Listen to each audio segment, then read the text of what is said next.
In this video, I'll be showing you how to fix unable to open link in Google. So the first thing to do is to go to clear cache and cookies, click that. For some reason, Google was refusing to connect for the first time ever. So just go on there, delete the cache history on there, and that should be all good for you guys. Another thing you can do is go to settings, go to privacy and security, and this may be the issue. Preventing you. Maybe you're trying to access a site that is dangerous or is protecting you against.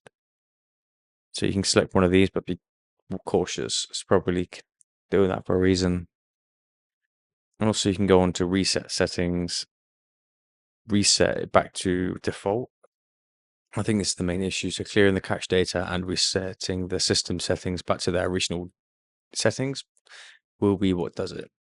If that doesn't work, make sure Google Chrome is updated. So if you go to Chrome up there, go down to About Google Chrome, this will come up. And here you can check for updates and make sure it is updated to the correct spec. Yeah, that should be that, guys. I hope this video helps. Speak to you soon.